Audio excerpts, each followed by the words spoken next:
Hey, sixth grade, Mr. Bone here, and we are talking about our recap and preview of last week and next week.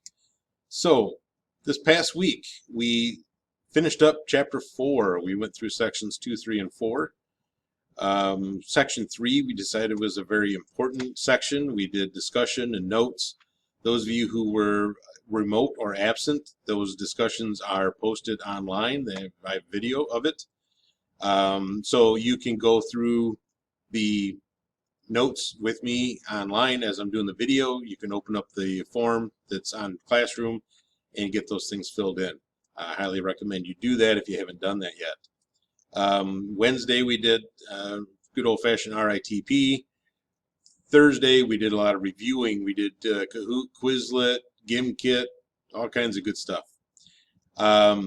Today at home, you are supposed to be working on a Gimkit assignment, not a Quizlet, just a Gimkit. Not a bad idea to do the Quizlet and the Kahoots and all that are in the review section in Classroom. But the Gimkit is your assignment, so have fun doing that. And it's also the end of the first marking period today, so you want to make sure that you have all of the grades in that you can get in.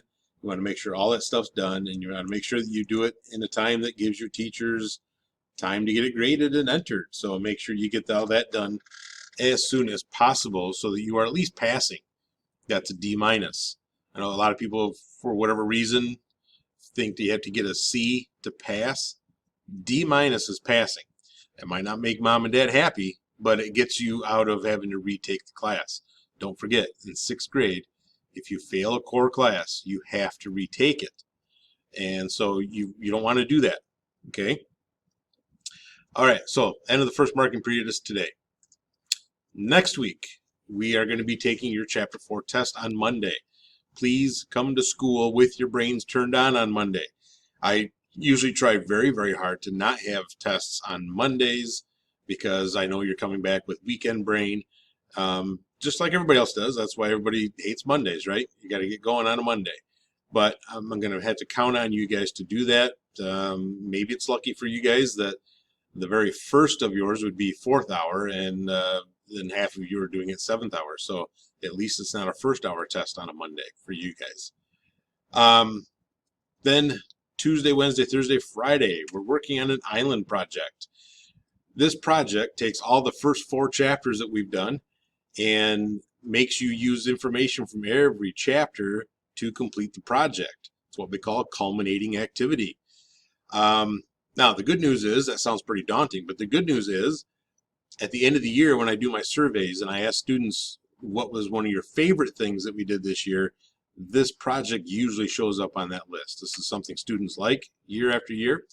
It ends up being a pretty good time, and it gives you a ton of freedom to be as creative and expressive as you want to be to a certain extent. We'll talk about that on Tuesday. You will get a pacing guide that just tells you that on day 1 you need to have this done, day 2 have that done, day 3 so on and so on. So in the assignments here, as you see, it says finish day 1 pacing guide. That will make a lot of sense. When you get your pacing guide, it'll tell you what you should have done for that day. We will be working on that all the way through Thursday in class. Friday will be our last virtual Friday, so at home you will still be working on your pacing guide. Make sure you're keeping up.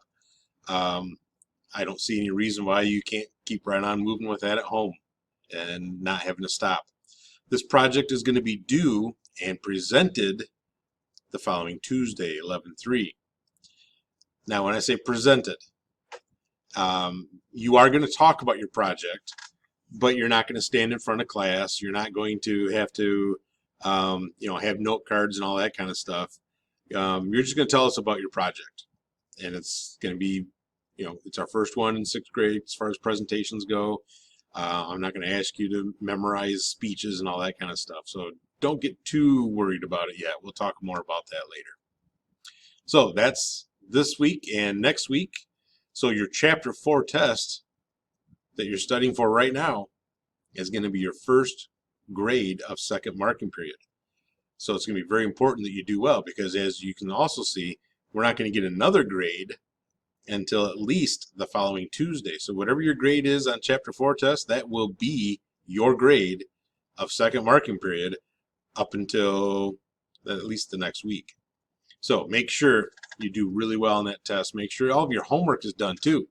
Get your RITPs done and your chart and everything else that's not turned in. If it has 0 for it in the Skyward, then you need to make sure you fix it.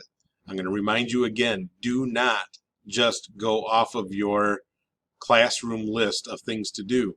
That to-do list at this point has nothing to do with your real grade in Skyward. You need to look at Skyward. That's where your real grade is. That's where your real assignments are. And just because you've turned something into Google Classroom doesn't mean you passed it. You guys know that when we do our RITPs, you either pass or no pass. Either way, you've turned it in, but if you don't pass it, you need to redo it. So make sure that you're looking in Skyward.